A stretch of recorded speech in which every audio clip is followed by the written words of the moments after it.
Morning વિદ્યાર્થી મિત્રો, કેમિસ્ટ્રીની અંદર આજે આપણે આલ્કોહોલની અને ફિનોલની રાસાયણિક પ્રક્રિયાઓની ચર્ચા. વિદ્યાર્થી મિત્રો, છેલ્લા લેક્ચરની અંદર આપણે આલ્કોહોલ અને ફિનોલની મહત્વની પ્રક્રિયા કેન્દ્ર અનુરાગી વિસ્થાપન પ્રક્રિયાની ચર્ચા કરી હતી, કે જેમાં આલ્કોહોલ અને ફિનોલ ઉપર રહેલો OH સમૂહ એમાંથી હાઇડ્રોજનનું વિસ્થાપન થતું હોય છે. એમાંની પહેલી પ્રક્રિયા આપણે ધાતુ સાથેની પ્રક્રિયા અને બીજી પ્રક્રિયા આપણે એસ્ટરીકરણ પ્રક્રિયા સમજ્યા હતા. ધાતુ સાથેની જે પ્રક્રિયા છે વિદ્યાર્થી મિત્રો, એ આલ્કોહોલ અને ફિનોલની એસિડિકતા દર્શાવતી હતી, અને આ આલ્કોહોલ અને ફિનોલની એસિડિકતા દર્શાવતી પ્રક્રિયાઓ કે જેમાં આપણે એસિડની પ્રબળતાનો ક્રમ એની પણ ચર્ચા કરી. આજે આપણે આલ્કોહોલ અને ફિનોલની એ બીજા નંબરની પ્રક્રિયા કે જેમાં આલ્કોહોલ અને OH, આલ્કોહોલમાં રહેલો ROH એ કાર્બન હશે, એટલે કે આ બંધ નું વિખંડન થતું હોય એવી પ્રકારની પ્રક્રિયા, એટલે કે ઇલેક્ટ્રોન અનુરાગી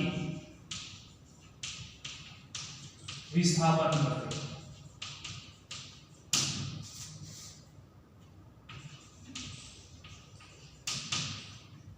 આમાંની કેટલીક ઇલેક્ટ્રોન અનુરાગી જે વિસ્થાપન પ્રક્રિયા જે છે કે જેમાં કાર્બન અને ઓક્સિજન વચ્ચેનો જે બંધ છે બંધ તૂટે. સૌપ્રથમ વિદ્યાર્થી મિત્રો આપણે અહીંયા માત્ર આલ્કોહોલની પ્રક્રિયા સમજીશું અને ત્યારબાદ આપણે ફિનોલની પ્રક્રિયા. તો સૌપ્રથમ આપણે વાત કરીએ આલ્કોહોલની પ્રક્રિયા.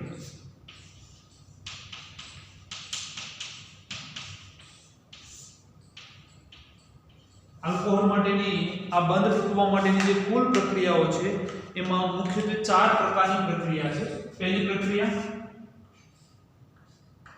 કે જે આપણે ભણી ગયેલા પ્રક્રિયા છે અને એ છે લ્યુકાસ કસોટી.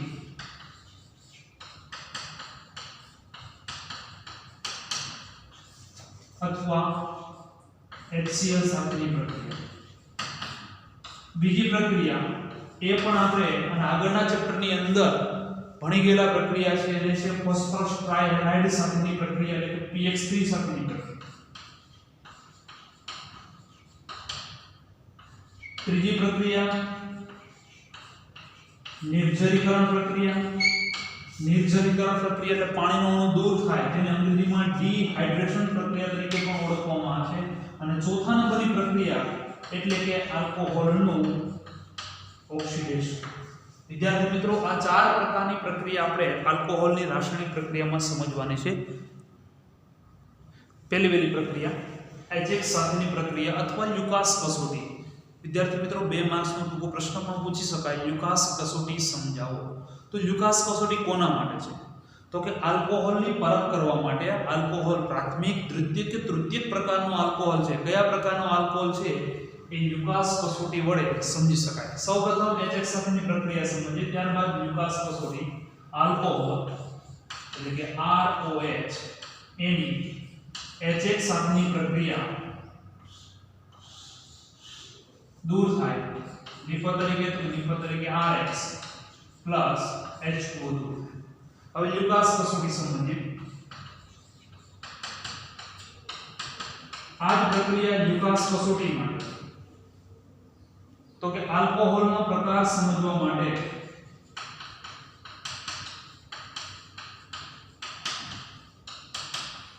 પ્રકાર ઓળખવા માટે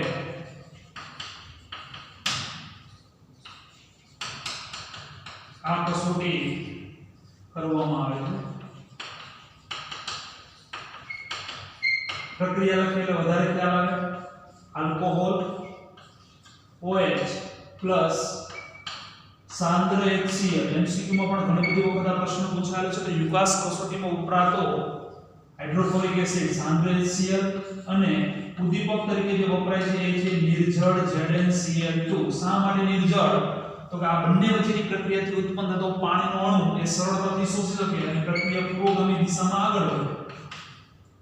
નિફર તરીકે પાણી અને પ્લસ ક્લોરોઆલ્કેન. વિદ્યાર્થી મિત્રો, આલ્કોહોલના પ્રકાર ઓળખવાનો મતલબ શું? કે પ્રાથમિક, દ્વિતીયક કે તૃતીયક કયા પ્રકારનો આલ્કોહોલ છે તો એ કઈ રીતે ખબર પડે તો કે પ્રક્રિયાની સરળતાનો ક્રમ જે છે પ્રક્રિયાની સરળતાનો ક્રમ તો સરળતાનો ક્રમ છે દ્વિતીય અને પ્રાથમિક જો આપેલો આલ્કોહોલ હશે જો તૃતીયક આલ્કોહોલ હશે તો સૌથી સરળતાથી પ્રક્રિયા કરી અને તૈયારીમાં હેલો આલ્કેન ઉત્પન્ન કરશે જેથી કરીને દ્રાવણ તૈયારીમાં ધૂંધળું જોવા મળશે પરંતુ જો દ્વિતીયક આલ્કોહોલ હશે તો કે દ્વિતીયક આલ્કોહોલ હશે તો પ્રક્રિયા થોડી ધીમી થશે 5 મિનિટ પછી દ્રાવણનો રંગ અથવા દ્રાવણ એ ધૂંધળાપણું દર્શાવશે અને પ્રાથમિક આલ્કોહોલ હશે તો કોઈ પણ પ્રક્રિયા થયા વગર એ મોટા ભાગે એમનેમ પડ્યો હશે અને એટલા જ માટે પ્રક્રિયા પ્રાથમિક દ્વિતીયક અને તૃતીયક પ્રક્રિયાની સરળતાના ક્રમને આધારે કયા પ્રકારનો આલ્કોહોલ મળશે એ સમજી શકાય ત્યારબાદ બી pH3 સાથેની પ્રક્રિયા pH3 ફોસ્ફરસ ટ્રાઇહાઇડ સાથેની પ્રક્રિયા વિદ્યાર્થી મિત્રો when x is equal to Cl and Br chloro અને બ્રોમો આપણે PBr3 સાથેની પ્રક્રિયા અથવા PCl3 સાથેની પ્રક્રિયા આવી ગયેલી પ્રક્રિયા છે chapter number 7 P blocks element અને આ ઉપરાંત ચેપ્ટર નંબર 10 હેલો આલ્કેન વાળામાં પણ આ બંને પ્રકારની પ્રક્રિયા આપણે સમજી ગયા છે એટલે CH3 CH2OH અથવા કોમન પ્રક્રિયા લખીએ તો ROH પ્લસ PBr3 સાથેની પ્રક્રિયા gives 3 બ્રોમિન દાખલ થાય એટલે 3 અણુની જરૂરિયાત પડે એટલે 3R Br પ્લસ 3OH ને આ પ્રમાણે ગોઠવીએ તો H3O3 અને એક ફોસ્ફરસ H3PO3 ફોસ્ફોરસ એસિડ ઘણી વખત MCQ માં પણ એ પ્રશ્ન પૂછાયેલો છે ઉપરની પ્રક્રિયા જે ચેપ્ટર નંબર 7 માં આવેલી પ્રક્રિયા PCl3 સાથેની પ્રક્રિયા 3 ક્લોરીનમાં દાખલ થશે 3 OH દૂર થાય છે એટલે 3 અણુના ઉપયોગ કરીએ તો 3 CH3 CH2Cl plus H same એક પ્રકારની પ્રક્રિયા H3PO3 ફોસ્ફોરસ એસિડ દૂર થાય છે MCQ માં ઘણી બધી વખત આ પ્રશ્ન પણ પૂછાયેલો છે ફોસ્ફોરસ એસિડ ઉત્પન્ન થતા એસિડનું નામ એનું બંધારણ એની અંદર પાયબંધની સંખ્યા વગેરે પ્રશ્નો પૂછાયેલા છે લખી લે ત્યારબાદ ત્રીજા નંબરની પ્રક્રિયા નિર્જળીકરણ પ્રક્રિયા ડિહાઇડ્રેશન વિદ્યાર્થી મિત્રો નિર્જળીકરણ પ્રક્રિયાનો અર્થ શું થાય તો કે આલ્કોહોલ જે છે એ આલ્કોહોલમાંથી પાણીનો અણુ દૂર કરવો એટલે પ્રક્રિયાનું નામ નિર્જળીકરણ પ્રક્રિયા તો આલ્કોહોલમાંથી પાણીનો અણુ દૂર કરવામાં આવે તો નિપજ તરીકે જે મળે છે એ છે આલ્કીન તો નિર્જલીકરણ પ્રક્રિયા માટે માત્ર એને ગરમ જ કરવાનું હોય છે પણ સાથે સાથે કે ઉદ્દીપકની હાજરીમાં ગરમ કરવામાં આવે શા માટે તો કે ઉદ્દીપક કેવો ઉપયોગ કરવો પડે કે જે પાણીના અણુને શોષી શકતો હોય એટલે કે સાંદ્ર H2SO4 અથવા 85% H3PO3 એલ્યુમિના Al2O3 અથવા હમણાં જે ચર્ચા કરી એ પ્રમાણે નિર્જળ ZnCl2 જેવા કોઈ પણ ઉદ્દીપકનો ઉપયોગ કરી અને આલ્કોહોલમાંથી ઉત્પન્ન થયેલા પાણીને શોષી શકાય અને આલ્કીન મેળવી શકાય કઈ રીતે આલ્કીન મળે તો આલ્કોહોલની પ્રક્રિયાની વાત કરીએ તો આલ્કોહોલ માં રહેલો OH સમૂહ અને એના બાજુના કાર્બનમાં રહેલો હાઇડ્રોજન વિદ્યાર્થી મિત્રો H+ ની હાજરીમાં ગરમ કરવામાં આવે તો અહીંથી OH સમૂહ અને બાજુના કાર્બનમાંથી હાઇડ્રોજન બંને દૂર થાય એટલે કે પાણી સ્વરૂપે દૂર થાય અને એ બંને કાર્બન વચ્ચે એક બનતો હતો અને બંનેની સંયોજકતા પૂર્ણ કરવા માટે ડબલ બોન્ડ અને પાણીનું દૂર થાય હવે વાત આવે પ્રક્રિયાની સરળતાનો ક્રમ તો પ્રક્રિયાની સરળતાનો ક્રમ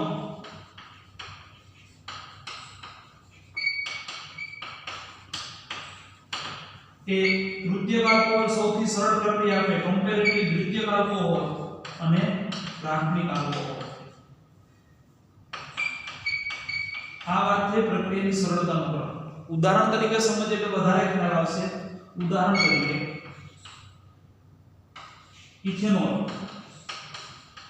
ઇથેનોલનું નિર્જલીકરણ કરવામાં આવે તો CH3 CH2OH OH સમૂહ ધરાવતો કાર્બન બીજા એક જ કાર્બન સાથે જોડાયેલો છે એટલે આ થયું તે પ્રાથમિક આલ્કોહોલ થયું. એની 85% H3PO4 ફોસ્ફોરિક એસિડ અથવા તો સાંદ્ર H2SO4. વિદ્યાર્થી મિત્રો તાપમાનની વાત કરીએ તો આના માટે ઊંચું તાપમાન એટલે કે 443 કેલ્વિન તાપમાનની જરૂરિયાત પડશે. OH અને H નિપજ તરીકે CH2 double bond CH2 double bond એટલે ડબલ બોન્ડ એટલે આલ્કીન, બે કાર્બનમાં આલ્કીન એટલે એનું નામ થશે ઇથીન પ્લસ H2O. વાત કરીએ દ્વિતીયક અને તૃતીયક આલ્કોહોલ. દ્વિતીયક આલ્કોહોલ તરીકે ઉદાહરણ લઈએ તો CH3CH CH3OH પ્રોપેન-2-ol. વિદ્યાર્થી મિત્રો આ જે છે એ સેકન્ડરી એટલે કે દ્વિતીયક આલ્કોહોલ છે. દ્વિતીયક આલ્કોહોલનું જો નિર્જલીકરણ 85% H3PO4 તાપમાનની વાત કરીએ તો પ્રાથમિક કરતા દ્વિતીયક આલ્કોહોલ પ્રક્રિયાનો ક્રમ સરળ છે. પ્રાથમિક કરતા દ્વિતીયક સરળતા થાય અને એટલા માટે તાપમાન છે 443 ની જગ્યાએ 440 કેલ્વિન તાપમાને પ્રક્રિયા કરીએ OH અને H નિપજ તરીકે તો કે CH3CH double bond CH2 propane પ્રક્રિયા સરળતાથી થાય છે. અન્ય ઉદાહરણની વાત કરીએ ત્રીજું ઉદાહરણ CH3OH OH સમૂહ ધરાવતો કાર્બન એ બીજા ત્રણ કાર્બન સાથે જોડાયેલો એટલા માટે તૃતીય. નામની વાત કરીએ તો બીજા નંબરના કાર્બન ઉપર મિથાઇલ સમૂહ એટલે 2 મિથાઇલ, ત્રણ કાર્બન પ્રોપેન, બીજા નંબરના કાર્બન ઉપર OH અને 2-ol. આની પ્રક્રિયા વિદ્યાર્થી મિત્રો 85% H3PO4 ની પણ જરૂરિયાત નથી. તૃતીયક આલ્કોહોલ સરળતાથી પ્રક્રિયા આપે 20% H3PO4 અને તાપમાન પણ નીચું 358 કેલ્વિન તાપમાને ગરમ કરીએ તો પણ OH અને H એટલે CH3C double bond CH2 CH3 નિપજ તરીકે બીજા નંબરના કાર્બન ઉપર મિથાઇલ સમૂહ એટલે 2 મિથાઇલ પ્રોપેન. એટલે પ્રક્રિયાની સરળતાનો ક્રમ છે એ આ પ્રમાણે સમજાવી શકાય. લખી લે. ત્યારબાદ ચોથી પ્રક્રિયા એટલે કે ઓક્સિડેશન. વિદ્યાર્થી મિત્રો ઓક્સિજનનું ઉમેરું એટલે જ માત્ર ઓક્સિડેશન નહીં પરંતુ હાઇડ્રોજન દૂર થાય તો પણ એ પ્રક્રિયાને ઓક્સિડેશન પ્રક્રિયા તરીકે ઓળખવામાં આવે છે. અહીંયા આપણે જે છે એમાં એ હાઇડ્રોજન દૂર થાય છે. વિદ્યાર્થી મિત્રો હાઇડ્રોજન દૂર થાય એટલે એ પ્રક્રિયાને વિહાઇડ્રોજનીકરણ પણ કહેવામાં આવે છે. વિહાઇડ્રોજનીકરણ અથવા અંગ્રેજીમાં એને ડિહાઇડ્રોજનેશન પ્રક્રિયા તરીકે ઓળખવામાં આવે છે. હાઇડ્રોજન દૂર થાય એટલે કઈ રીતે હાઇડ્રોજન દૂર થાય પ્રક્રિયા સમજીએ તો આલ્કોહોલમાં 5 માસેના જે કાર્બન હોય છે આમ તો એક જ કાર્બન ઉપર રહેલો આ રીતે OH અને એક કાર્બન ઉપર જો કોઈ હાઇડ્રોજન રહેલો હોય તો વિહાઇડ્રોજનીકરણની અંદર આ બંનેમાંથી એક હાઇડ્રોજન આ દૂર થશે અને સાથે સાથે આ હાઇડ્રોજન પણ દૂર થાય જેથી કરીને બંને હાઇડ્રોજન દૂર થવાથી કાર્બન અને ઓક્સિજન વચ્ચે ડબલ બોન્ડનું નિર્માણ પામે છે. આ પ્રકારની પ્રક્રિયાથી કાર્બોનિલ ઉત્પન્ન થાય છે. આની વિરુદ્ધ પ્રક્રિયા આ જે પ્રક્રિયા જે છે એમાંથી હાઇડ્રોજન દૂર થાય છે એટલા માટે પ્રક્રિયાનું નામ આપણે ઓક્સિડેશન આપીએ છીએ. એટલે કે આલ્કોહોલમાંથી ઓક્સિડેશન કરવાથી કાર્બોનિલ મળે છે. જ્યારે આપણે આલ્કોહોલની બનાવટ ભણતા હતા ત્યારે આની વિપરીત પ્રક્રિયા કે કાર્બોનિલનું રિડક્શન કરવામાં આવે તો નિપજ તરીકે આપણે આલ્કોહોલ મેળવ્યો હતો. વિદ્યાર્થી મિત્રો ફરીથી થોડું યાદ કરી લઈએ તો કાર્બોક્સિલિક એસિડ આ ઉપરાંત આલ્ડીહાઇડ, કીટોન અને એસ્ટર એટલે કે કાર્બોનિલનું રિડક્શન કરવાથી આલ્કોહોલ મળતો. આલ્ડીહાઇડના રિડક્શનથી પ્રાથમિક આલ્કોહોલ, કીટોનના રિડક્શનથી દ્વિતીયક આલ્કોહોલ મળતો તો અહીંયાના કરતા વિપરીત લખી શકીએ કે જો પ્રાથમિક આલ્કોહોલ હોય 1 ડિગ્રી આલ્કોહોલ તો 1 ડિગ્રી આલ્કોહોલનું ઓક્સિડેશન કરવાથી આલ્ડીહાઇડ અને જો એનું ઓક્સિડેશન કરવામાં વધુ ઓક્સિડેશન કરવામાં આવે તો નિપજ તરીકે કાર્બોક્સિલિક એસિડમાં રૂપાંતર પામે. દ્વિતીયક આલ્કોહોલ હોય તો દ્વિતીયક આલ્કોહોલનું ઓક્સિડેશન કરવામાં આવે તો તો વિદ્યાર્થી મિત્રો નિપજ તરીકે કીટોન મળે છે અને જો તૃતીયક આલ્કોહોલ હોય તો તૃતીયક આલ્કોહોલનું નિર્બળ ઓક્સિડેશન કરતા વડે નહીં પરંતુ પ્રબળ ઓક્સિડેશન કરતા વડે જો એનું ઓક્સિડેશન કરવામાં આવે તો નિપજ તરીકે ઓછા કાર્બન ધરાવતા કાર્બોક્સિલિક એસિડ પ્રાપ્ત થાય છે। અહીંયા પણ કીટોનનું વધુ પ્રબળ ઓક્સિડેશન કરતા વડે જો ઓક્સિડેશન કરવામાં આવે તો પણ ત્યાં પણ વધુ કાર્બન ધરાવતા ઓછા કાર્બન ધરાવતા કાર્બોક્સિલિક એસિડમાં રૂપાંતર પામે છે। કઈ રીતે આ પ્રક્રિયા થતી હશે એને સ્ટેપ બાય સ્ટેપ સમજીએ તો વધારે ખ્યાલ આવશે। સૌપ્રથમ વાત કરીએ પ્રાથમિક આલ્કોહોલ 1 ડિગ્રી આલ્કોહોલ।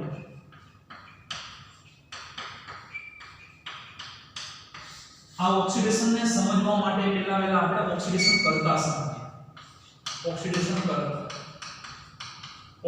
કરતા છે બે પ્રકારના હોય છે, પ્રબળ ઓક્સિડેશન કરતા અને નિર્બળ ઓક્સિડેશન કરતા। પ્રબળ ઓક્સિડેશન કરતા જેવા કે KMnO4 પોટેશિયમ પરમેંગેનેટ છે એ ત્રણ માધ્યમની અંદર એટલે કે એસિડિક માધ્યમ, બેઝિક માધ્યમ અને તટસ્થ માધ્યમની અંદર પ્રબળ ઓક્સિડેશન કરતા તરીકે વર્તે છે। આ ઉપરાંત વિદ્યાર્થી મિત્રો K2Cr2O7 અને KMnO4 એ બંને આપણે ચેપ્ટર નંબર 8 ની અંદર ભણી ગયા, બંને પ્રબળ ઓક્સિડેશન કરતા તરીકે વર્તે છે। વાત કરીએ નિર્બળ ઓક્સિડેશન કરતા।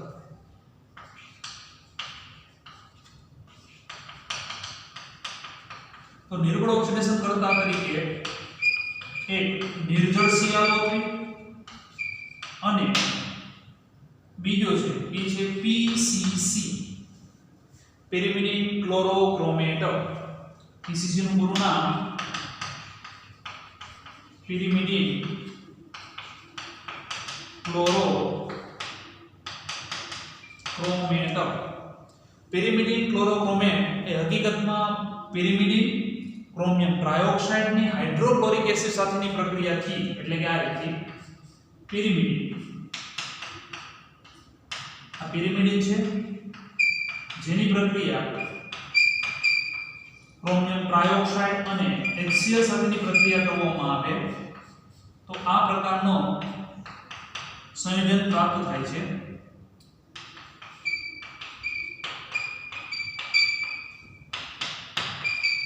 જેને PCC તરીકે ઓળખવામાં છે, પેરિમિડિન ક્લોરોક્રોમેટ। એ જે છે એ નિર્બળ ઓક્સિડેશન કરતા છે। તો વિદ્યાર્થી મિત્રો આલ્કોહોલ પ્રાથમિક આલ્કોહોલનું જો નિર્બળ ઓક્સિડેશન કરતા વડે ઓક્સિડેશન કરવામાં આવે તો અને માત્ર તો જ આલ્ડીહાઇડ પ્રાપ્ત થશે।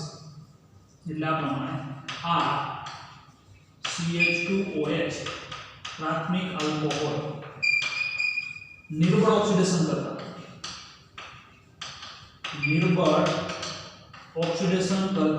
જેવા કે નિર્જળ CrO3 અથવા તો PCC બેમાંથી કોઈ પણનો ઉપયોગ કરીએ તો નિપજ તરીકે શું મળશે CHO અહીંથી હાઇડ્રોજન ને અહીંથી હાઇડ્રોજન એટલે CHO નિપજ તરીકે આલ્ડીહાઇડ પ્રાપ્ત થશે। પરંતુ જો એનું પ્રબળ ઓક્સિડેશન કરતા હોય બીજું ઓક્સિડેશન પ્રબળ ઓક્સિડેશન કરતા જેમ કે KMnO4 નો ઉપયોગ કરવામાં આવે તો નિપજ તરીકે આ ઓક્સિજન પણ સાથે ઉમેરાશે, નિપજ તરીકે કાર્બોક્સિલિક એસિડ પ્રાપ્ત થશે। આ વાત થઈ પ્રાથમિક આલ્કોહોલની નિર્બળ ઓક્સિડેશન કરતા તરીકે ઉપયોગ કરીએ તો આલ્ડીહાઇડ અને પ્રબળ ઓક્સિડેશન કરતાનો ઉપયોગ કરીએ તો નિપજ તરીકે કાર્બોક્સિલિક એસિડ આપે। વિદ્યાર્થી મિત્રો PCC જે છે એ એટલો બધો નિર્બળ ઓક્સિડેશન કરતા પદાર્થ છે કે ડબલ બોન્ડ વાળી રચના હોય તો પણ સરળતાથી એનું ઓક્સિડેશન કરતો નથી। એટલે કે ઉદાહરણ તરીકે CH3CH ડબલ બોન્ડ CH2OH આવા પ્રકારના સંયોજનની અંદર આ બંધને તોડ્યા વગર PCC એ સરળતાથી CH3CH ડબલ બોન્ડ CHO આ પ્રકારના આલ્ડીહાઇડમાં રૂપાંતરણ કરે છે। આના નામની વાત કરીએ તો 1 2 3 અને 4 1 ઓલ 2 ઇન 4 કાર્બન એટલે મૂળ નામ થશે બ્યુટ 2 ઇનોલ અહીંયા નામ વાત કરીએ તો 1 2 3 અને 4 બીજા નંબરના કાર્બન ઉપર ડબલ બોન્ડ એટલે બ્યુટ 2 નામની પાછળ આર લાગેલ 2 ઇનાલ આ માત્ર ને માત્ર પીસીસી કેટલો ઓક્સિડેશન કરતા નિર્બળ છે એ દર્શાવવા માટેની પ્રક્રિયા છે, નોંધી લે. ત્યારબાદ દ્વિતીયક આલ્કોહોલ. વિદ્યાર્થી મિત્રો, દ્વિતીયક આલ્કોહોલનું ઉદાહરણ લઈએ તો ખ્યાલ હશે R CH OH સમૂહ ધરાવતો કાર્બન બીજા બે કાર્બન સાથે દ્વિતીયક આલ્કોહોલ. CrO3 જેવા નિર્બળ ઓક્સિડેશન કરતાની હાજરીમાં આલ્કોહોલમાં આ બંને જગ્યાઓ પરથી hydrogen C double bond O R nipple તરીકે કીટોન આવશે. આનું પ્રબળ ઓક્સિડેશન કરતા વડે ઓક્સિડેશન કરશું તો અહીંથી બંધ તૂટે એટલે હોય એના કરતા ઓછા કાર્બન વાળો કાર્બોક્સિલિક એસિડ મળે. વિદ્યાર્થી મિત્રો, તૃતીયક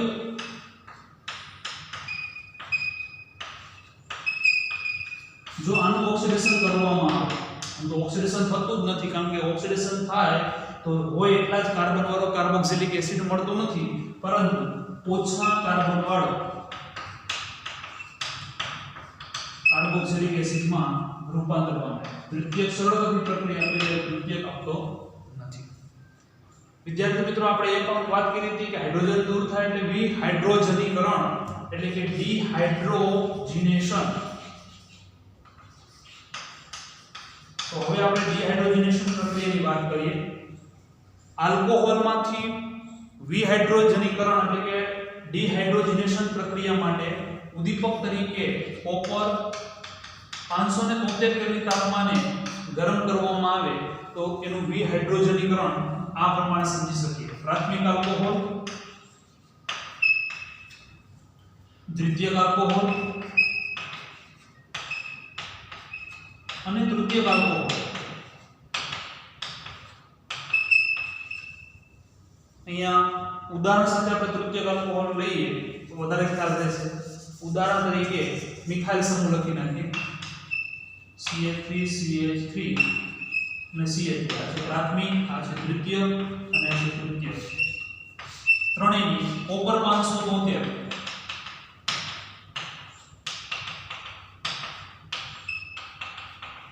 આપણે આગળ સમજ્યા પ્રમાણે પ્રાથમિક અને દ્વિતીયકમાંથી આલ્કોહોલ માંથી અનુક્રમે પ્રાથમિકમાંથી આલ્ડીહાઇડ એટલે RCHO નિપલ તરીકે આલ્ડીહાઇડ પ્રાપ્ત થાય. દ્વિતીયકો હમણાં ચર્ચા કરી એ પ્રમાણે C double bond O nipple તરીકે કીટોન પ્રાપ્ત થાય. અને તૃતીયકનું ઓક્સિડેશન કરવામાં આવે તો હોય એના કરતા ઓછા કાર્બન વાળો એસિડ, પરંતુ જો તૃતીયકનું ડિહાઇડ્રોજિનેશન એટલે કે વિહાઇડ્રોજનીકરણ કરવામાં આવે તો નિપલ તરીકે આલ્કીન મળે છે. અહીંથી OH અને અહીંથી હાઇડ્રોજન એટલે કે CH3C double bond CH2 CH3 nipple તરીકે આલ્કીન પ્રાપ્ત થાય છે. લખી લઈએ.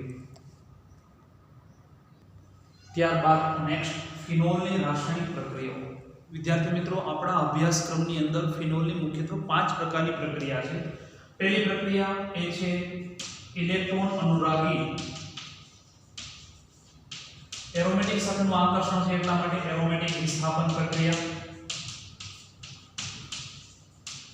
આ ઇલેક્ટ્રોન અનુરાગી એરોમેટિક વિસ્થાપન પ્રક્રિયાની અંદર આપણે બે પ્રકારની પ્રક્રિયા, એક નાઇટ્રેશન અને બીજું હેલોજિનેશન, બે પ્રકારની પ્રક્રિયા આપણે અભ્યાસ કરવાનો છે. ત્યારબાદ બીજી પ્રક્રિયા એટલે કે કોલ્બે સ્મિથ પ્રક્રિયા. ત્રીજી પ્રક્રિયા રીમર ડીમાન પ્રક્રિયા. ચોથી પ્રક્રિયા ઝિંક 10 સાથેની પ્રક્રિયા એટલે કે ઝિંક રજ સાથેની પ્રક્રિયા. અને પાંચમી પ્રક્રિયા એટલે કે ફિનોલનું ઓક્સિડેશન. આ 5 પ્રકારની પ્રક્રિયા એટલે ફિનોલના રાસાયણિક ગુણધર્મો અથવા રાસાયણિક પ્રક્રિયાઓ સ્ટેપ બાય સ્ટેપ સમજીએ. ઇલેક્ટ્રોન અનુરાગી વિસ્થાપન પ્રક્રિયાઓ. વિદ્યાર્થી મિત્રો, પહેલા સૌપ્રથમ નાઇટ્રેશન પ્રક્રિયા અને બ્રોમિનેશન પ્રક્રિયાને સમજવા માટે મારી પહેલી પ્રક્રિયા નાઇટ્રેશન. ઇલેક્ટ્રોન અનુરાગી એરોમેટિક વિસ્થાપન પ્રક્રિયાને સમજવા માટે ફિનોલનો ગુણ એટલે કે બેન્ઝીન ઉપર આવેલો જે OH સમૂહ છે, આ OH સમૂહ કયો નિર્દેશક છે? નિર્દેશક અસર એટલે કે બેન્ઝીન ઉપર કોઈ પ્રથમ વિસ્થાપન હોય એ વિસ્થાપન બાકીના સમૂહને કઈ જગ્યાએ ગોઠવશે? ઓર્થો સ્થાનમાં, મેટા સ્થાનમાં, પેરા સ્થાનમાં, એ આ દાખલ થયેલો બેન્ઝીન ઉપર પ્રથમ સમૂહ નક્કી કરે જેને નિર્દેશન અસર તરીકે ઓળખવામાં આવે છે. OH સમૂહ છે એ ઓર્થો પેરા નિર્દેશક છે. એટલે દાખલ થતો કોઈ પણ પ્રકારની પ્રક્રિયા કરશું કે ઓર્થો અને પેરા પોઝિશનમાં દાખલ થશે, મેટા સ્થાનમાં દાખલ થશે નહીં. તો પહેલા સૌપ્રથમ આપણે નાઇટ્રેશન પ્રક્રિયાની વાત કરીએ. તો નાઇટ્રેશન પ્રક્રિયા ફિનોલ એની વિવિધ પ્રકારની નાઇટ્રેશન પ્રક્રિયા આ પ્રમાણે યાદ રાખી શકીએ. પહેલી નાઇટ્રેશન પ્રક્રિયા એટલે કે મંદ HNO3 મંદ નાઇટ્રિક એસિડ 298 કેલ્વિન તાપમાને પ્રક્રિયા કરવામાં આવે તો આમાંથી ઉત્પન્ન થયેલો NO2 સમૂહ કે ઓર્થો અને પેરા સ્થાનમાં ગોઠવાશે. એટલે કે OH ના ઓર્થો સ્થાનમાં NO2 પ્લસ OH એના પેરા સ્થાનમાં NO2 અને ortho nitrophenol ONT ortho nitrophenol અને આને PNP એટલે કે પેરા નાઇટ્રોફિનોલ તરીકે ઓળખવામાં આવે છે. ઓર્થો નાઇટ્રોફિનોલ જે છે એ વિદ્યાર્થી મિત્રો એમાં હાઇડ્રોજન બંધ ઓક્સિજન અને હાઇડ્રોજન સાથે નજીક હોવાને કારણે આ એક જ અણુમાં હાઇડ્રોજન બંધ નિર્માણ પામે છે જેને આંતઃ આણ્વીય હાઇડ્રોજન બંધ કરે છે. જ્યારે આની અંદર તો કે આ બંને વચ્ચે હાઇડ્રોજન બંધ શક્ય ન બને એટલે આ એક અણુનો એની બાજુમાં એના જેવો બીજો અણુ એટલે બીજો અણુ દાખલા તરીકે આ રીતે OH દર્શાવે આ NO2 તો આ બંને વચ્ચે હાઇડ્રોજન બંધ જોવા મળશે. જ્યારે આમાં પોતાના અણુ સાથે હાઇડ્રોજન બંધ શક્ય બને છે. આમાં એના જેવા અન્ય અણુ સાથે હાઇડ્રોજન બંધ એટલે આની અંદર આંતર આણ્વીય હાઇડ્રોજન બંધ. આ બંધના તફાવતને કારણે આ બંનેના ઉત્કલન બિંદુમાં ફેરફાર જોવા મળે છે જેથી કરીને બંનેનું અલગીકરણ શક્ય બને છે. વાત કરીએ ફિનોલની જો મંદ નાઇટ્રિક એસિડની જગ્યાએ સાંદ્ર નાઇટ્રિક એસિડ સાથેની પ્રક્રિયા કરવામાં આવે ફિનોલની સાંદ્ર નાઇટ્રિક એસિડ સાથેની પ્રક્રિયા સાંદ્ર HNO3 તો નિપજ તરીકે એના તમામ ઓર્થો અને પેરા સ્થાન પર NO2 સમૂહ ગોઠવાય છે. NO2 અને NO2 આને બીજા નંબરના, ચોથા નંબરના અને છઠ્ઠા નંબરના બરાબર તો 1 2 3 4 5 and 6 2 4 6 અને નામ થશે 2 4 6 ટ્રાઇનાઇટ્રો ફિનોલ કે જેને પિક્રિક એસિડ તરીકે પણ ઓળખવામાં આવે છે. વિદ્યાર્થી મિત્રો આ જે પિક્રિક એસિડ હોય છે એ વિસ્ફોટક પદાર્થ છે. વિસ્ફોટક પદાર્થ તરીકે ઉપયોગમાં લેવામાં આવે છે. હાલમાં જે પિક્રિક એસિડ જે છે એ આ રીતથી બનાવવામાં આવે તો એનું પ્રમાણ એ અલ્પ પ્રમાણ મળે છે અને એટલા માટે ઔદ્યોગિક રીતે પિક્રિક એસિડનું ઉત્પાદન એ આ પદ્ધતિ દ્વારા નહીં પરંતુ ઔદ્યોગિક બનાવટની વાત કરીએ તો ત્રીજી આપણે જે વાત કરી છે નાઇટ્રિક એસિડ એ ઔદ્યોગિક બનાવટ કોની પિક્રિક એસિડની. આ જે પિક્રિક એસિડ જેની ઔદ્યોગિક બનાવટ સૌપ્રથમ સાંદ્ર H2SO4 સાથેની પ્રક્રિયા એટલે નિપજ તરીકે OH એના ઓર્થો સ્થાનમાં SO3H સમૂહ અને પેરા સ્થાનમાં SO3H સમૂહ અને ફિનોલ 2,4 ડાય સલ્ફોનિક એસિડ તરીકે ઓળખવામાં આવે છે. ફિનોલ 2,4 ડાય સલ્ફોનિક એસિડ. આ 2,4 ડાયફિનોલ સલ્ફોનિક એસિડની જ પ્રક્રિયા સાંદ્ર HNO3 સાથે કરવામાં આવે. સાંદ્ર HNO3 સાથેની પ્રક્રિયા નિપજ તરીકે OH NO2 અને NO2 એટલે કે પિક્રિક એસિડ નિપજ તરીકે પ્રાપ્ત થાય છે. આ દ્વારા એ ઇલેક્ટ્રોન અનુરાગી પ્રક્રિયા નાઇટ્રેશન પ્રક્રિયાઓ સમજાવી શકાય. લખી લે. ત્યારબાદ બીજી ઇલેક્ટ્રોન અનુરાગી વિસ્થાપન પ્રક્રિયા એટલે કે હેલોજિનેશન. વિદ્યાર્થી મિત્રો, હેલોજિનેશન તરીકે આપણે માત્ર બ્રોમિનેશનનો અભ્યાસ કરવાનો છે. તો ફિનોલની બ્રોમિનેશન પ્રક્રિયા એ બે રીતથી સમજી શકાય. ફિનોલ જો બ્રોમિન જળનો ઉપયોગ કરવામાં આવે, Br2 જળ, બ્રોમિનની ડાયરેક્ટ બ્રોમિન જળ સાથેની પ્રક્રિયા કરવામાં આવે તો નિપજ તરીકે ટ્રાય વિસ્થાપિત ફિનોલ, બીજા નંબરના કાર્બન ઉપર Br, ચોથા નંબરના કાર્બન અને છઠ્ઠા નંબરના કાર્બન ઉપર Br, એટલે 2 4 6 ટ્રાયબ્રોમો ફિનોલ કે જેના સફેદ રંગના અક્ષર હોય છે એ સફેદ રંગના અક્ષર ધરાવતો 2 4 6 ટ્રાયબ્રોમો ફિનોલ નિપજ તરીકે મળે છે. બ્રોમિન જળનો ઉપયોગ કરીએ તો અહીંથી Br, અહીંથી હાઇડ્રોજન, અહીંથી Br, અહીંથી હાઇડ્રોજન ત્રણેય જગ્યા ઉપરથી એટલે કે +3HBr. જો મોનો વિસ્થાપિત બ્રોમો નિપજ જોતી હોય તો બ્રોમિન જળની જગ્યાએ બ્રોમિનનું કાર્બન ડાયસલ્ફાઇડ અથવા ક્લોરોફોર્મ જેવા નીચી ધ્રુવીયતાવાળા દ્રાવકની અંદર એને ઓગાળવામાં આવે છે. એટલે કે Br2E CH2 અથવા તો Br2E CHCl3 નીચી ધ્રુવીયતાવાળા દ્રાવકમાં બ્રોમિનને ઓગાળવામાં આવે. ધ્રુવીય દ્રાવક છે, અહીં નીચી ધ્રુવીયતાવાળા દ્રાવકનો ઉપયોગ કરવામાં અને તાપમાન 273 કેલ્વિન તાપમાને જો પ્રક્રિયા કરવામાં આવે તો મોનો વિસ્થાપિત એટલે કે એક જ વિસ્થાપિત થયેલ ફિનોલ પ્રોડક્ટ મળે છે. મોનો વિસ્થાપિત અને આ પણ એ મોનો વિસ્થાપિત એટલે કે બીજા નંબરના કાર્બન ઉપર 2 બ્રોમોફિનોલ અથવા ઓર્થો બ્રોમોફિનોલ અને 4 બ્રોમોફિનોલ અથવા તો પેરા બ્રોમોફિનોલ, આ બેમાં બંને નિપજ મળે છે, જેમાં 2 બ્રોમોફિનોલનું પ્રમાણ અલ્પ પ્રમાણ હોય છે અને અહીંયા એનું એ મુખ્ય નિપજ તરીકે 4 બ્રોમોફિનોલ મળે છે. વિદ્યાર્થી મિત્રો, બ્રોમિનેશન માટે મોટા ભાગે આપણે Br2 FeBr3 નો ઉપયોગ કરતો હોય છે, પરંતુ અહીંયા Br2 FeBr3 નો ઉપયોગ અહીં કરવામાં આવતો નથી. કારણ એ છે કે આ પ્રકારની હેલોજિનેશન પ્રક્રિયા એ ધ્રુવીભવન કરે છે, જેથી કરીને ફિનોલને એ નિષ્ક્રિય બનાવે છે. લખી લે. ત્યારબાદ ફિનોલનો બીજો રાસાયણિક ગુણધર્મ કોલ્બે પ્રક્રિયા અથવા કોલ્બે સ્મિટ પ્રક્રિયા. વિદ્યાર્થી મિત્રો, કોલ્બે પ્રક્રિયા એ હકીકતમાં સેલિસિલિક એસિડના ઉત્પાદન માટેની પ્રક્રિયા છે અને આ સેલિસિલિક એસિડનો ઉપયોગ આપણે આગળ ચર્ચા કરી તે પ્રમાણે એસ્પિરિન અથવા મિથાઇલ સેલિસિલેટ કે જે મિથાઇલ સેલિસિલેટ છે એનો બામ બનાવવા માટે ઉપયોગ થતો હોય છે. એસ્પિરિન છે એ સોજો ઉતારવાવાળા પદાર્થ માટે, આ ઉપરાંત એ તાપશામક પદાર્થ છે, વેદનાહારક પદાર્થ એ મિથાઇલ સેલિસિલેટ પણ છે. તો એસ્પિરિનની બનાવટ માટે જરૂરી એવું સેલિસિલિક એસિડના ઉત્પાદન માટે ફિનોલની સૌપ્રથમ સોડિયમ હાઇડ્રોક્સાઇડ સાથેની પ્રક્રિયા.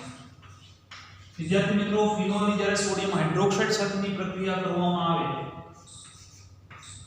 ત્યારે ફિનોલ કરતાં પણ વધુ પ્રતિક્રિયાત્મક એ સોડિયમ ફિનોક્સાઇડ, ફિનોલ કરતાં પણ વધુ પ્રતિક્રિયાત્મક સોડિયમ ફિનોક્સાઇડનું નિર્માણ થાય. એટલે ફિનોલની સોડિયમ હાઇડ્રોક્સાઇડ સાથેની પ્રક્રિયા એટલે કે સોડિયમ ફિનોક્સાઇડ. આ સોડિયમ ફિનોક્સાઇડની બે સ્ટેપમાં પ્રક્રિયા. સૌપ્રથમ CO2 કાર્બન ડાયોક્સાઇડ સાથેની પ્રક્રિયા કરવામાં આવે એટલે CO2 નો દાખલ થાય. એટલે અહીંયા OCOONA સમજવા માટે પ્રક્રિયા લખીએ તો આ પ્રકારની પ્રક્રિયા થાય છે. OCOONA જેનું રીએરેન્જમેન્ટ થાય. રીએરેન્જમેન્ટ એટલે અહીંથી હાઇડ્રોજન રિપ્લેસ થાય, એ ઉપર જોડાય અને આ જગ્યા ઉપર COONA આવે. માત્ર CO2 સાથેની પ્રક્રિયા. સેકન્ડ પ્રક્રિયા એ છે H+ ની હાજરીમાં પ્રક્રિયા કરવામાં આવે એટલે નિપજ તરીકે ત્યાં એને દૂર થાય એની જગ્યા ઉપર H ગોઠવાય અને એટલા માટે નિપજ જે છે એ OH COOH સેલિસિલિક એસિડ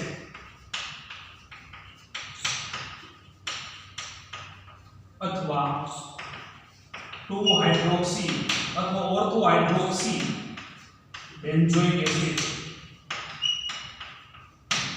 નિપજ તરીકે પ્રાપ્ત થાય છે અને આની એસ્પિરિન અથવા મિથાઇલ સેલિસિલિન જેવા ઔષધોની બનાવટ માટે ઉપયોગી થાય છે. વિદ્યાર્થી મિત્રો, ફિનોલની ત્રીજી પ્રક્રિયા એટલે કે રીમર-ડીમાન પ્રક્રિયા.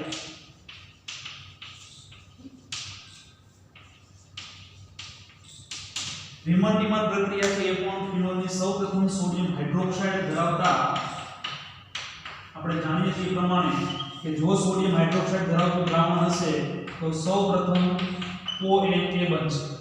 સોડિયમ હાઇડ્રોક્સાઇડ ધરાવતા ક્લોરોફોર્મનું દ્રાવણ એટલે કે ClCl3+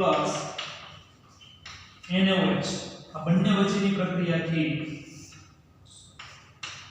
મધ્યવર્તી અસ્થાયી સંયોજન બેન્ઝાલ ક્લોરાઇડ વિસ્થાપિત મળે છે, જેની સોડિયમ હાઇડ્રોક્સાઇડ સાથેની પ્રક્રિયા કરવા માટે બે સાથેની પ્રક્રિયા કરવામાં આવે તો અહીંયા આલ્ડિહાઇડમાં રૂપાંતર પામે છે. બે અણુ twice NaCl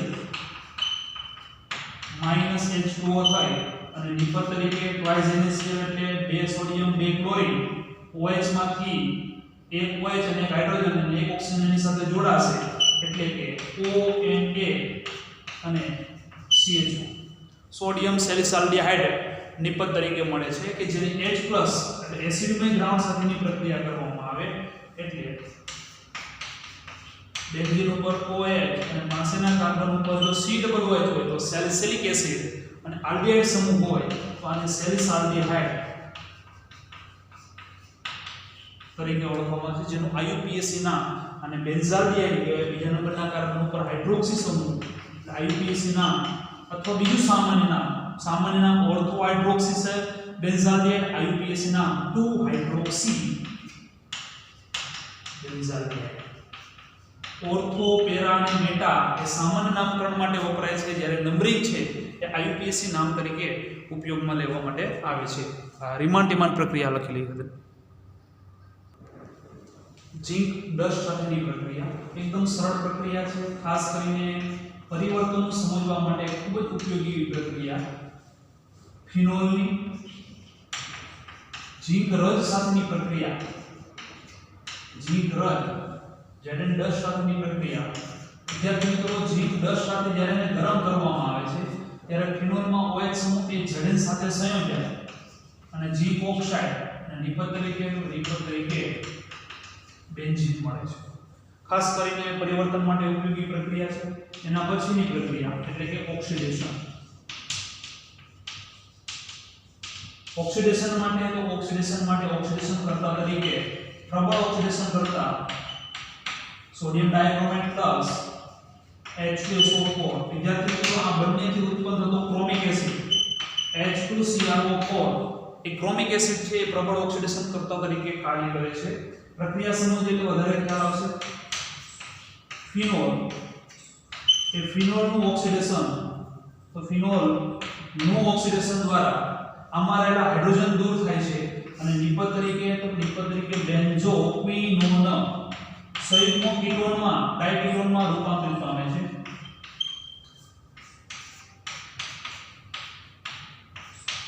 double bond oxygen અને ડબલ બોન્ડ ઓક્સિજન, અહીંથી પણ હાઇડ્રોજન દૂર થાય, અહીંથી હાઇડ્રોજન, આ ઉપરાંત બેન્ઝીન રિંગમાંથી પણ હાઇડ્રોજન દૂર થાય છે. ડાયકીટોન આને સંયુગ્મિત ડાયકીટોન બેન્ઝોક્વિનોન. કીટોન છે એટલે નામની પાછળ ઓન લાગશે એટલે બેન્ઝોક્વિનોન એ નિપજ તરીકે મળે છે. લખી લે.